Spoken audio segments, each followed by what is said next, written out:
नमस्ते, म अग्नि कोइराला आज तपाईहरु समक्ष कक्षा 10 को जन्मभूमि कथा अन्तर्गतका अभ्यासहरु लिएर आएको छु। यो लकडाउनको बेला शिक्षण संस्थाहरुमा पठन पाठन नभएको अवस्थामा विद्यार्थीहरुले घरमै बसेर पनि पढ्न र अभ्यास गर्न सकुन् भन्ने उद्देश्यले मैले यो भिडियो तयार पारेको छु। मैले यो भन्दा अगाडि यो जन्मभूमि कथाको पाठ र केही अभ्यासहरुको भिडियो तयार पारिसकेको थिएँ। अब यहाँ अभ्यास अन्तर्गत प्रश्न नम्बर 8 देखि 11 सम्म जुन पढाइ अभ्यास भनिएको छ, तर यही अभ्यास भित्र बुधा टिपोट गर्नुपर्ने पनि कुरा छ, जुन परीक्षामा संक्षेपीकरण अथवा सारांश लेख्ने र बुधा टिपोट गर्ने एउटै प्रश्नमा दिइन्छ र त्यो लिखित रूपमा परीक्षामा पर्ने हुनाले यो यहाँ आज गराइने भिडियो एकदम महत्त्वपूर्ण हुन्छ। म बुधा टिपोट कसरी गर्नुपर्छ, बुधा टिपोट गर्दा के कुरा ख्याल गर्नुपर्छ भन्ने कुरा उदाहरण सहित यहाँ प्रश्न नम्बर 10 मा एउटा अनुच्छेदको बुधा टिपोट गर्नुहोस् भनेको छ। बुधा टिपोट गरिदिने मात्र होइन, गर्दा के कुरा गर्नुपर्छ त्यो कुरा सहित म बताउने छु। त्यसकारण यो भिडियो कक्षा 10 मा अध्ययन गर्ने विद्यार्थीका लागि अत्यन्त महत्त्वपूर्ण हुनेछ भन्ने मलाई लागेको छ। र अब म यहाँ सुरु गर्ने छु। जस्तै कि एउटा पहिलो प्रश्न नम्बर 8 मा यो पढाइ अभ्यास अन्तर्गत पाठका अनुच्छेदहरू पालै पालो पढ्नुहोस् भनेको छ। सुरुदेखि अन्तिमसम्म पाठका सबै अनुच्छेद पालैसँग क्रमशः पढ्नुहोस् भनेको छ। यसले पढाइलाई शुद्ध गराउने, पढाइको निम्ति अभ्यास गराउनका निम्ति यो गराइएको। यो विद्यार्थी भाइ बहिनीहरूले आफ्नो पुस्तकबाट क्रमशः सबै अनुच्छेदहरू पढ्नुपर्ने छ यसमा। अब अर्को 9 नम्बरमा छ, पाठको चौथो अनुच्छेद पढी तलका प्रश्नको मौखिक उत्तर दिनुहोस् भनिएको छ। भाइ बहिनीहरूसँग चौथो अनुच्छेदका अगाडि नम्बर 1, 2 गर्दै कथामा दिएको छ। 4 नम्बर लेखिएको अनुच्छेद पढ्ने र अनि त्यस पछाडि यहाँ प्रश्न सोधिएको छ। यहाँ पुस्तकमा प्रश्न के सोधिएको छ भने जम्मा 5 वटा प्रश्न सोधिएको छ, त्यो अनुच्छेदबाट बनाइएको छ। र त्यो अनुच्छेदको उत्तर दिँदा के छ भने लिखित होस् मौखिक होस् भरसक प्रश्नमा सोधिएको क्रियापद अन्तिममा जे छ त्यही उत्तरमा पनि त्यही क्रियापद राख्ने गरी बनाउनु पर्छ उत्तर। त्यो कुरा ख्याल गर्नु पर्यो उत्तर लेख्दा। र यहाँ मौखिक उत्तर दिनुहोस् भनेको हुनाले मैले यहाँ यसलाई मौखिकै उत्तर दिने प्रयत्न गरेको छु। लक्ष्मणका मनमा के कुरा ताजा भएर आए भनिएको छ, त्यो अनुच्छेद हेर्नुपर्छ। त्यहाँ हेर्दा लक्ष्मणलाई, त्यो पढ्दाखेरि त्यो अनुच्छेदमा लक्ष्मणलाई बाल्यकालदेखिका एक घटनाहरू ताजा भएर आएका छन्। बाल्यकालदेखि त्यो वनवास आउँदासम्मका एक घटना ताजा भएर आए भनिएको छ। त्यही कुरा यसको उत्तर हुन्छ। त्यस्तै ख नम्बरमा लक्ष्मणका दाजु र भाइहरूको नाम के थियो भनिएको छ। लक्ष्मणका दाजु राम थिए र भाइहरू भरत र शत्रुघ्न थिए। लक्ष्मणका दाजु र भाइहरूको नाम राम, भरत र शत्रुघ्न थियो भन्नु पर्यो। त्यसै गरी नम्बर ग मा राम र सीताको बिहे कसरी भएको थियो भन्ने प्रश्न छ। त्यो प्रश्नको उत्तरमा राजा जनकको शिवधनु उचालेर, जो चाहिँ वाचा गरेका थिए राजा जनकले, यो शिवधनु जसले उचाल्छ त्यसलाई म मेरी छोरी दिन्छु भन्ने वाचा थियो। शिवधनु उचाल्न राम सफल भए अथवा जनकको शिवधनु उचालेर बाजी जितेर राम र सीताको विवाह भएको थियो भन्नु पर्यो।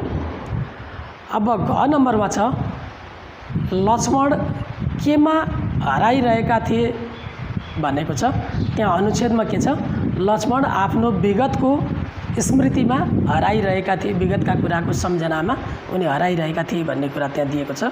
लक्ष्मण आफ्नो विगतको स्मृतिमा हराइरहेका थिए।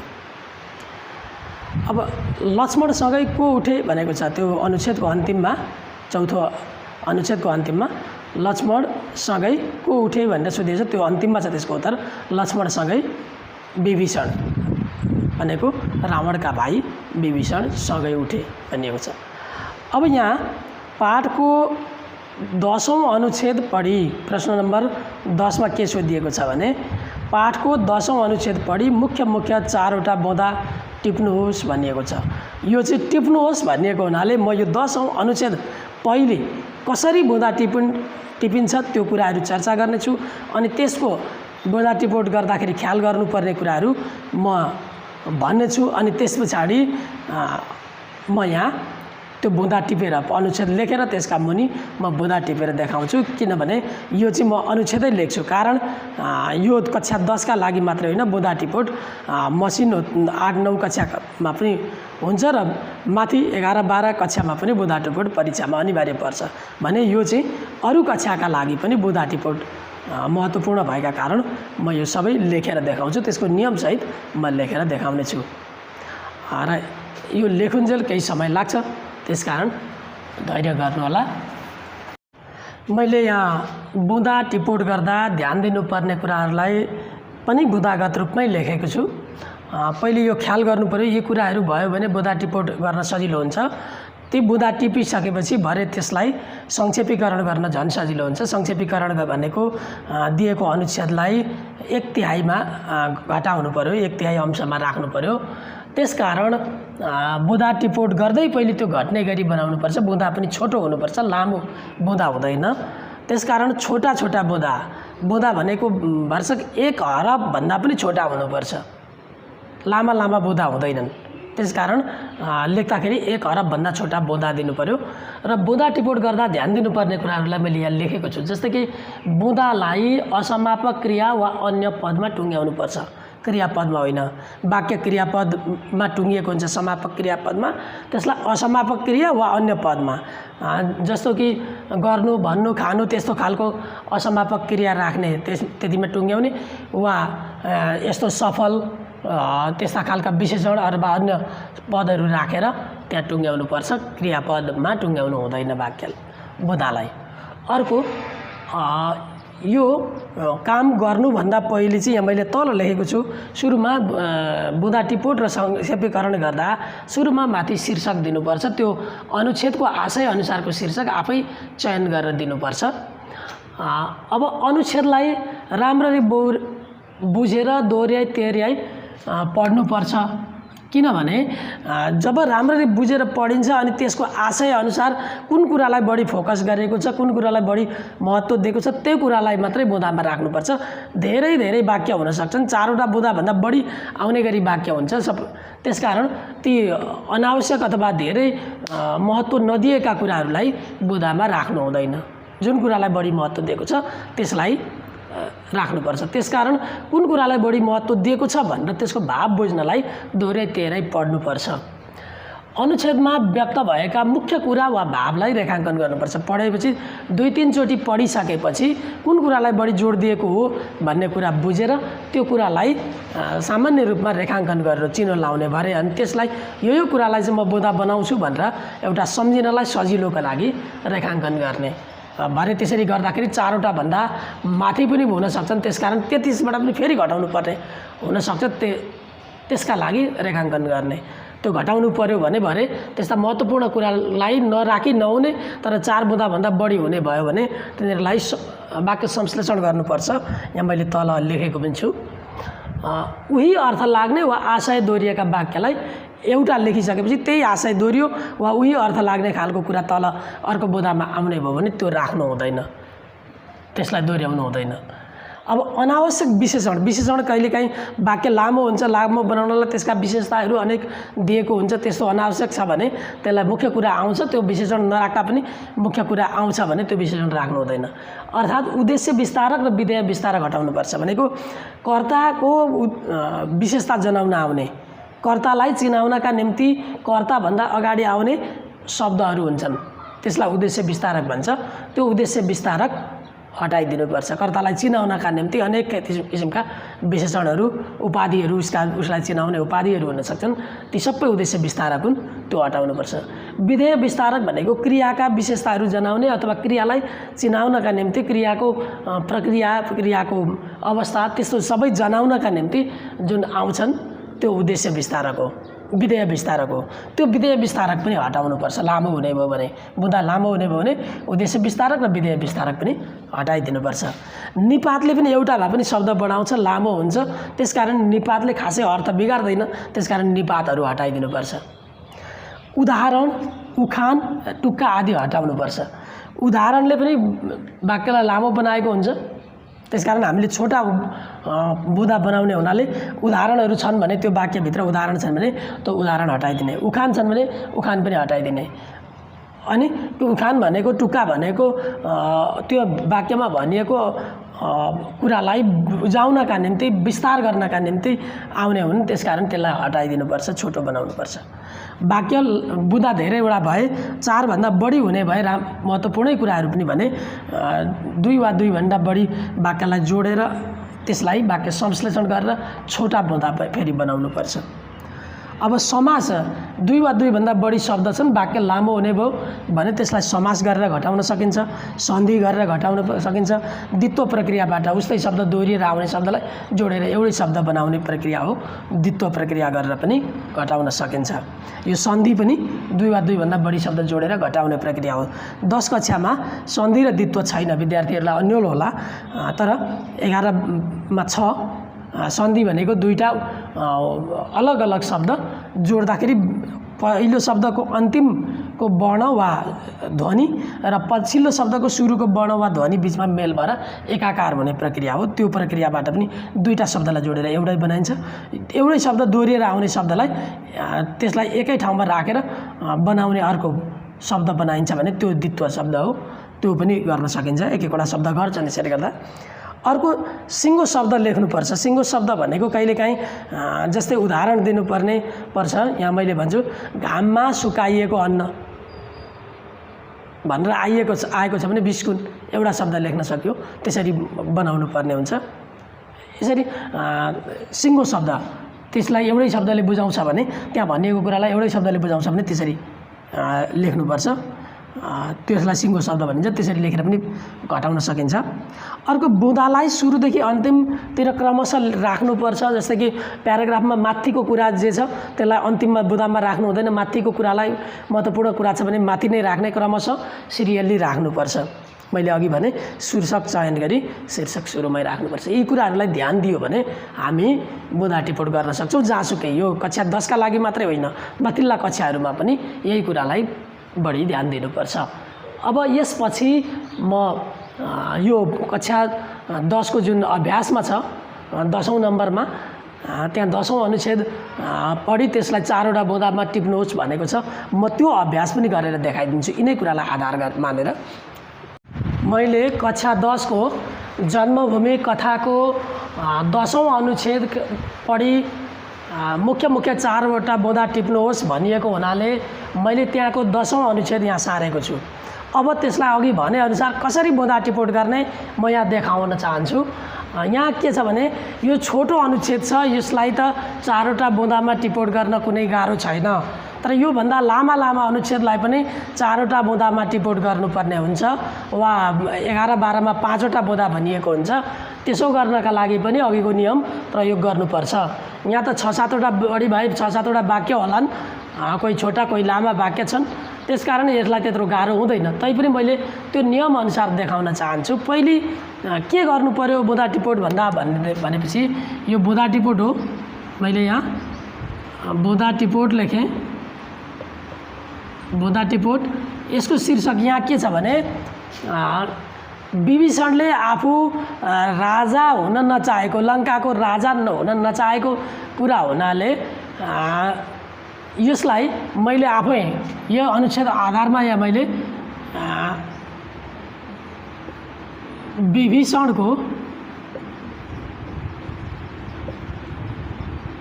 मैले अस्वीकारोक्ति यसरी राखिदिएँ शीर्षक।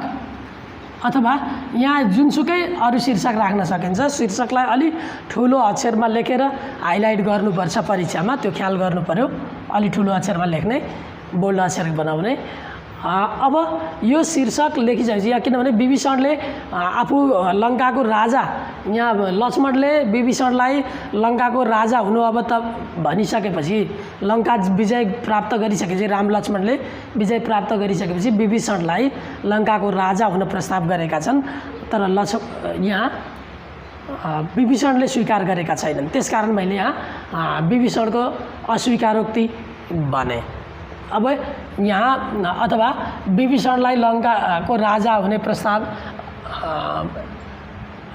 भनेर यसरी जेसुकै शीर्षकहरू राख्न सकिन्छ, यहीसँग मिल्दोजुल्दो शीर्षक राख्नुपर्छ, जुन राखे पनि हुन्छ।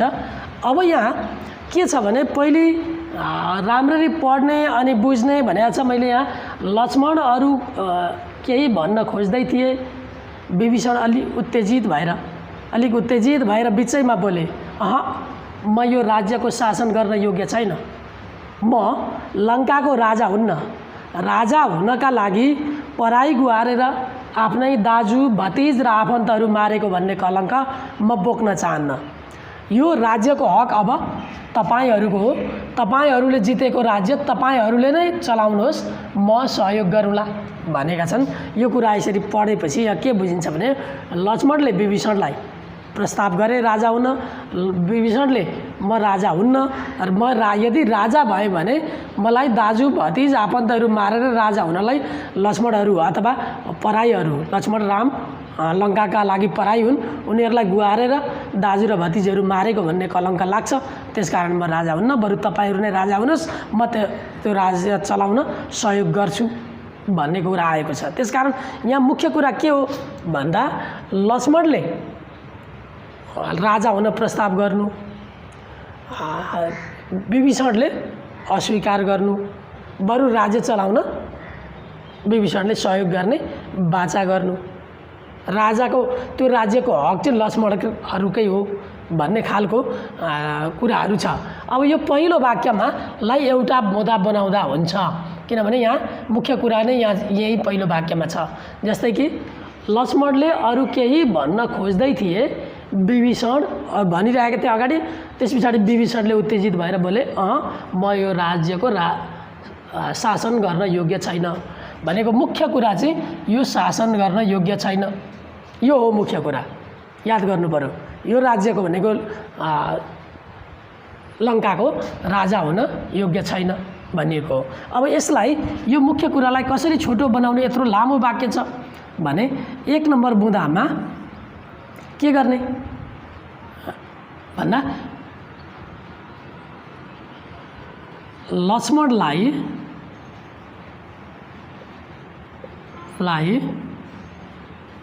यो लक्ष्मणले भने पहिले भन्दै गरेका बेला लक्ष्मणलाई उत्तर दिएका हुन् उनले, त्यसकारण यो लक्ष्मणलाई भनेका हुन्। यो इन्भर्टेड कमा भित्रको प्रत्यक्ष कथन भनेको विभीषणको भनाइ हो, त्यो चाहिँ लक्ष्मणसँग उनी भन्दैछन्। त्यसकारण यहाँ लक्ष्मणलाई लेख्यो, लक्ष्मणलाई विभीषणले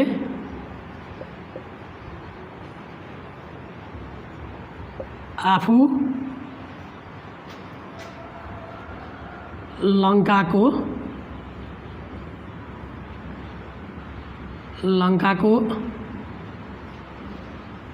राजा नहुने बताउनु। अब यहाँ बताए भनेर लेख्दा पनि हुन्थ्यो, तर अघि मैले सुरुमै भनिसकेको छ असमापक क्रियामा टुङ्ग्याउने, अथवा यसलाई अर्को तरिकाले पनि गर्न सकिन्छ, विभीषण लङ्काको राजा नहुने भनेर लेख्न पनि सकिन्छ हैन। लङ्काको राजा नहुने कुराको जानकारी लक्ष्मणलाई भन्न पनि सक्यो, विभीषण आफू लङ्काको राजा नहुने कुराको जानकारी लक्ष्मणलाई पनि भन्न सक्यो। यसरी पनि बुँदा बनाउन सकिन्छ, एउटा बुँदा। अब दोस्रो नम्बरमा हेर्ने, दोस्रोमा के भनिएको छ, म लङ्काको राजा हुन्न। आखिर माथि पनि म यो राज्यको शासन गर्न योग्य छैन भनेको छ, त्यही कुरा यहाँ राजा हुन्न भनेको छ। आखिर दुईटै कुरामा एउटै आशय दोहोरिएको हुनाले यो दुईटै वाक्यलाई यसैले समेट्छ। त्यसकारण आशय दोहोरियो भने त्यसलाई फेरि लेखिरहनु पर्दैन। मैले अघि त्यहाँ लेखेको छ। त्यसै गरी राजा हुनका लागि पराई गुहारेर आफ्नै दाइ दाजु भतिज आफन्तहरू मारेको कलङ्क म भोग्न सकिन्न। कसलाई मारेको भन्दा दाजु भतिज आफन्त, यहाँ उदाहरणहरू दिएका छन् मारेका उदाहरणहरू। यी उदाहरणहरू सबै लेखिरहनु पर्दैन हैन, दाजु भतिज भनेकै आफन्त हुन्, त्यसकारण यी उदाहरणहरू लेख्नु पर्दैन भनेको।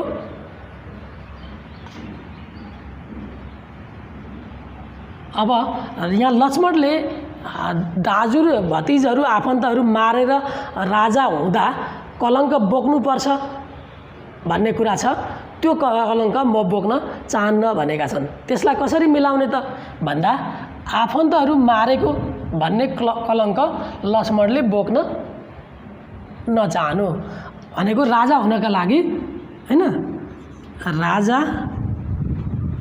हुनलाई अब यहाँ दाजु भतिजी उदाहरणहरू भए भनेको यो आफन्तकै उदाहरण हुन् यिनीहरू, त्यसकारण आफन्त लेख्दा भइहाल्छ भने राजा हुनलाई आफन्तहरू मारेको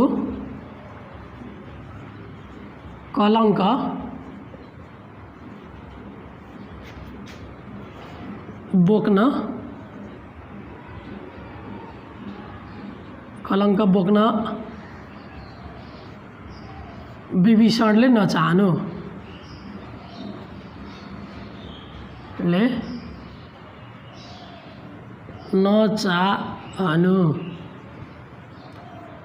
यसरी दोस्रो बुँदा भयो। अब तेस्रोमा यो राज्यको हक त अब तपाईहरूको हो। मुख्य लडाईँ गरिसकेर जितेको, त्यत्रो लडाईँ गरेको, युद्ध गरेको, अनि युद्ध गरिसकेपछि तपाईँले त्यसमाथि हक जमाउनुपर्छ। मुख्य कुरा त्यो राज्य प्राप्तिका लागि पनि लडाईँ हुन्छ, तपाईँहरूले जितेपछि जितेको कुरा तपाईँको हुन्छ भने त्यो कुरा पनि मुख्य भएको हुनाले यसलाई यो वाक्यलाई तेस्रो बुँदा बनाउने। अब त्यहाँ के छ भन्दा 3 नम्बरमा तपाईहरू भनेर यो भनेको यो भनाइ सबै विभीषणको, विभीषणले लक्ष्मणलाई भन्दैछन्। लक्ष्मणलाई तपाईहरू भनेको राम र लक्ष्मणहरू हुन्। अब यहाँ तपाईहरू भन्ने ठाउँमा लक्ष्मणहरू लेख्न सकिन्छ हैन।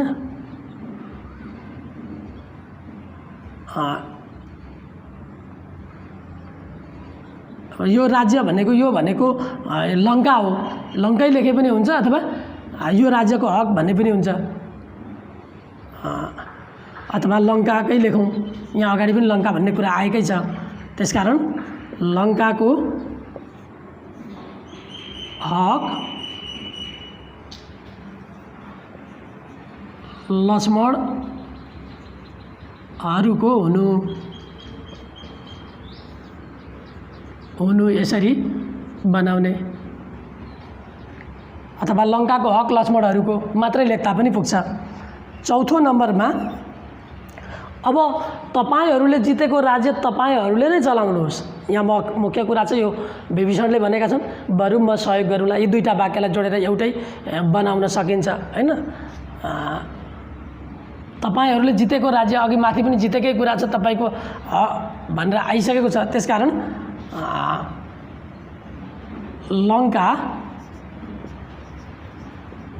लङ्का लक्ष्मणहरूले चलाए,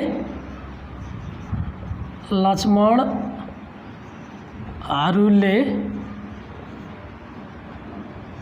यहाँ चलाउनुहोस्, तपाईहरू नै चलाउनुहोस् भनेछ। तपाईहरू भनेको लक्ष्मणहरू, यो नै लेख्नु पर्दैन। मैले अघि निपातहरू हटाउने भने लक्ष्मणहरू, लङ्का लक्ष्मणहरूले चलाए हैन, चलाए। अब यो म सहयोग गरौँला, म भनेको विभीषण हो भने विभीषणले, यो वाक्य संश्लेषण हुन्छ। यहाँ दुईटा वाक्यलाई मैले यहाँ संश्लेषण गरिदिन खोज्दैछु। विभीषणले सहयोग गर्ने,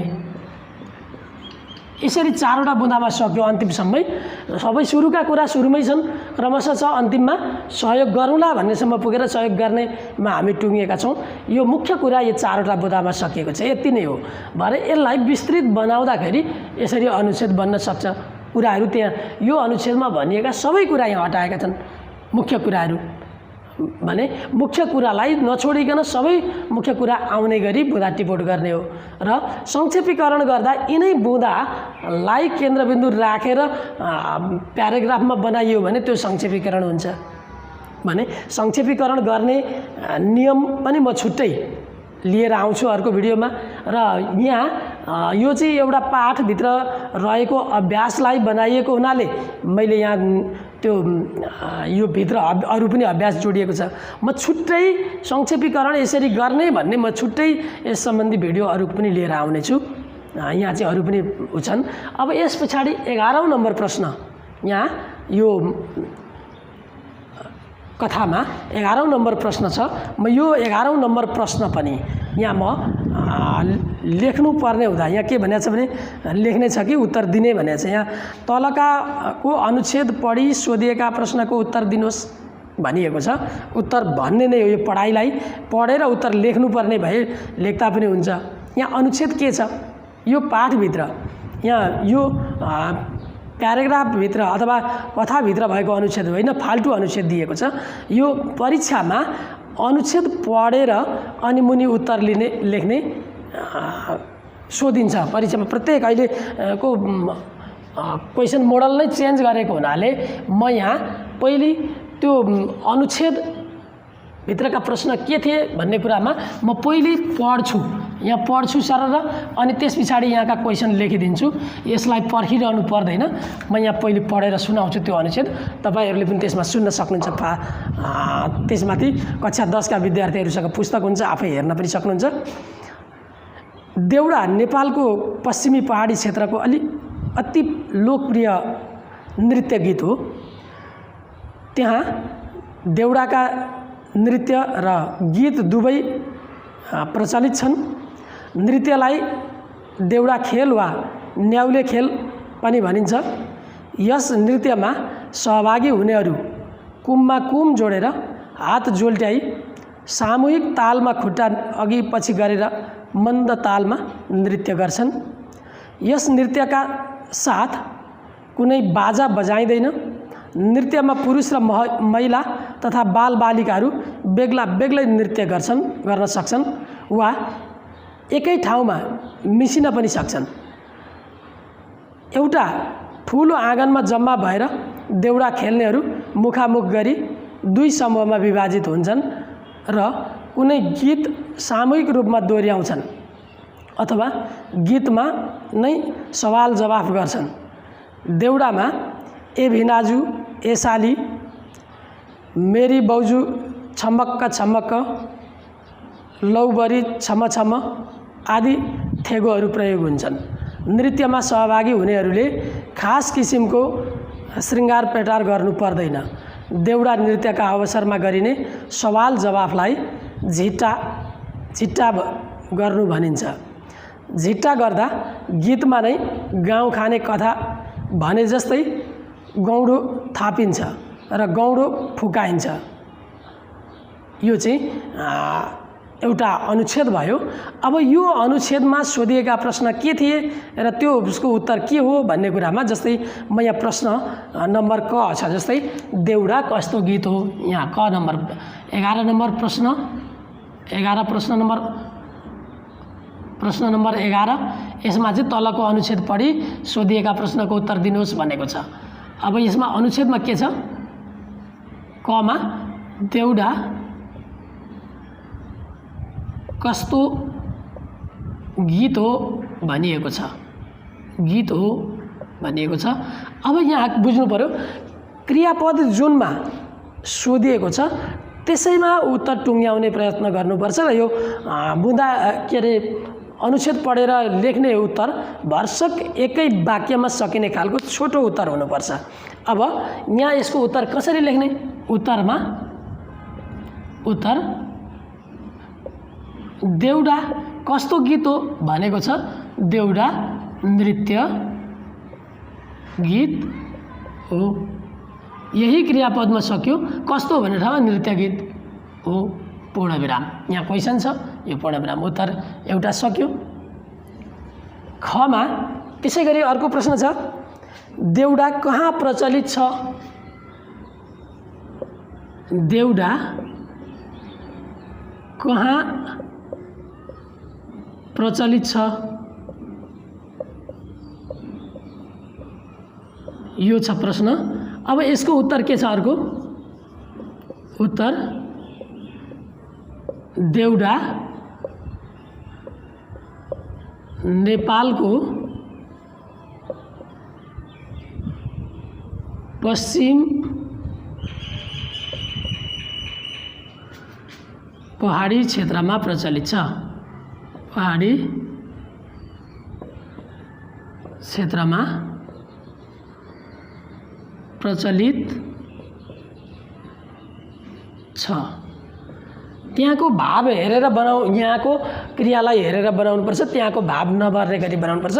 त्यहाँको अनुच्छेदमा भएको सुई वाक्य सार्नु होइन, यसलाई हेरेर मिलाउनुपर्छ। अब अर्को प्रश्न छ, देउडा कसरी नाचिन्छ भनेको छ। तेस्रो नम्बरमा गमा देउडा कसरी नाचिन्छ भनिएको छ। अब यहाँ उत्तरमा यहीको अनुच्छेद अथवा त्यही प्याराग्राफमै भएको त्यो अनुच्छेदमै भएका कुरालाई लेख्नुपर्छ। अन्य कुरा धेरै लेख्नु हुँदैन, छोटो बनाउनुपर्छ। त्यसलाई पनि भरसक त्यहाँ भएको प्याराग्राफलाई पनि घटाउनुपर्छ। अब देउडा भनेको चाहिँ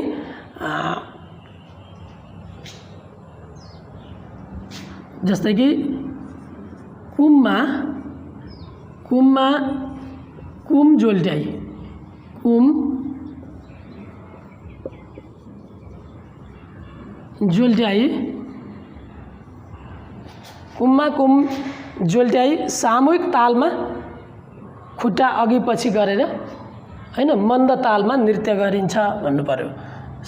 जोल्ट्याई सामूहिक तालमा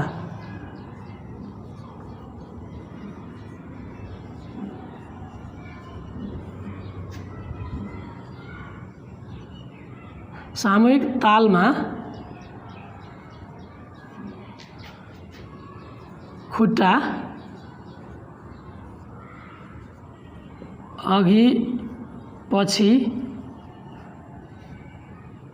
अघि पछि गरेर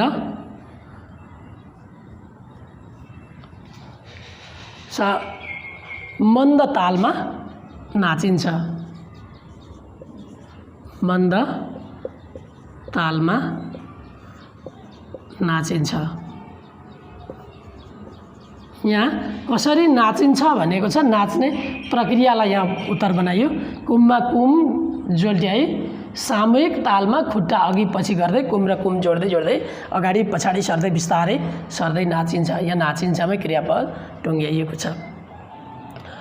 अब अर्को प्रश्न छ, देउडा नृत्यमा को सहभागी हुन्छन् भनिएको छ।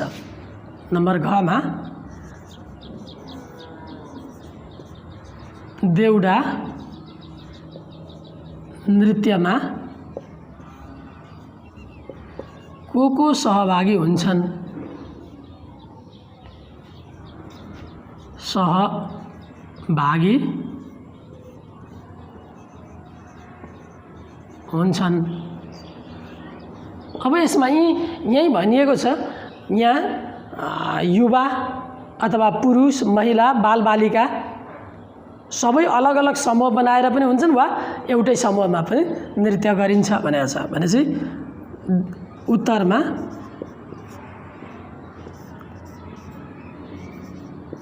देउडा नृत्यमा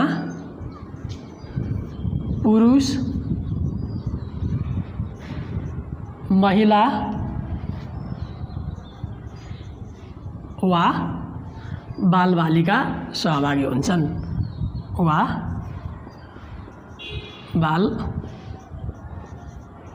बालबालिका सहभागी हुन्छन्। त्यस्तै अर्को प्रश्न छ, देउडामा कुन कुन थेगोको प्रयोग हुन्छ भनिएको छ ग नम्बरमा। यहाँ थेगोका पनि दिएको छ। त्यहाँ देउडा नृत्यमा कुन थेगोको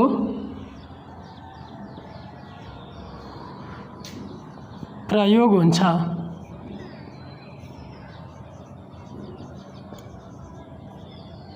भनिएको छ। अब त्यहाँ दिएको त्यही अनुच्छेदमा थेगोहरू दिएको छ। जस्तै कि यी दिएको छ एउटा ए भिनाजु ए साली भन्ने। जस्तै कि यी लेख्नु पर्यो देउडा नृत्यमा उत्तर देउडा नृत्यमा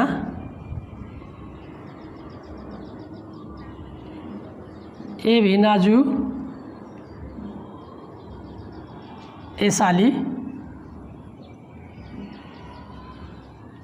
ए भिनाजु ए साली भन्ने एउटा थेगो। त्यस्तै अर्को थेगो मेरी बाउजू छमक्क छमक्क मेरी बाउजू छमक्क छमक्क दोस्रो थेगो। त्यस्तै अर्को थेगो छ लौबरी छम छम लौबरी छम छम आदि जस्ता